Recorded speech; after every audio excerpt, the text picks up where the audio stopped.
নিজেরা চেষ্টা করে যখন ব্যর্থ হয়েছেন তখন ঢাকার একটা ছেলেকে নিয়ে আসার চেষ্টা করতেছেন, কোন চেষ্টাই সফল হবে না।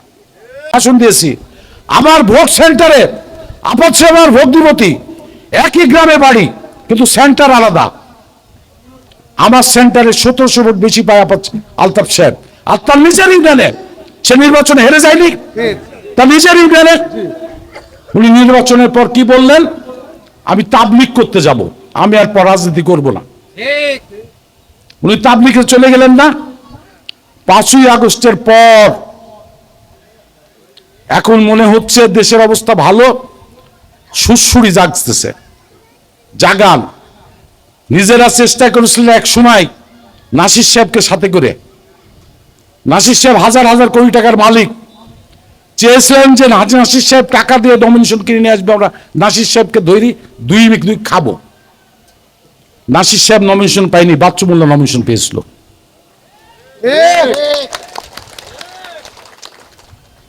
এখন আবার চেষ্টা করছেন, নিজেরা চেষ্টা করে যখন ব্যর্থ হয়েছেন তখন ঢাকার একটা ছেলেকে নিয়ে আসার চেষ্টা করতেছেন, কোন চেষ্টাই সফল হবে না। বিএনপির এমপি নমিনেশন হয়, বিভিন্ন সময় তদন্ত, অলরেডি 6 বার তদন্ত হয়ে গেছে আমার জানা মতে। যারা তদন্ত আসে তারা সাবেক ছাত্র নেতা, সাবেক যুব নেতা বা বিশ্ববিদ্যালয়ের শিক্ষক বা কলেজের শিক্ষক, বিএনপি সমর্থিত।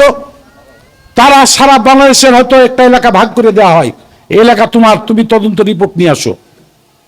তারা বাসে চড়ে, ভ্যানে চড়ে, চার দোকানে বসে সাধারণ মানুষের সাথে গল্প করে, যার অবস্থান ভালো তার পক্ষে রিপোর্ট দেয়। ওই রিপোর্টের ভিত্তিতেই সারা বাংলাদেশের নমিনেশন হয়, এবং ওই রিপোর্টের ভিত্তিতে আমি বাদে কি দৌলতপুরে আর কারো নমিনেশন পাওয়ার কথা আপনারা বলেন।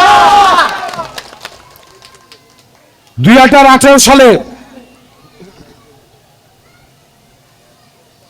42টি মামলা হয়, নাশকতা মামলা, গায়েবী মামলা যাকে বলা হয়। আমি নিজেও 6টি মামলার আসামি ছিলাম, এখনো 2টি মামলার আসামি আছি। আপনার ইউনিয়নে অনেক নেতা,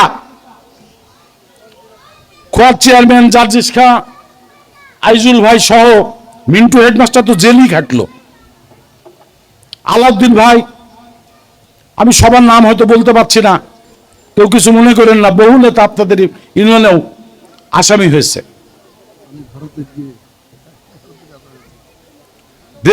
ভারতে পাইলস অপারেশন করছে, পাইলস অপারেশন থাকা অবস্থায় আসামি হয়েছিল।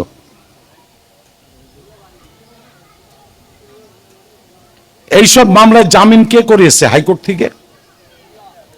তখন এই যে বর্তমান যে নেতারা নাসির সাহেবের সাথে ছিলেন, তারাই আবার জোট বেঁধেছেন।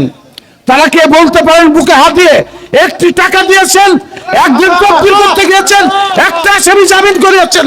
আমি জমি বিক্রি করে সমস্ত আসামিকে হাইকোর্ট এবং জজ কর্তৃক জামিন করিয়েছি।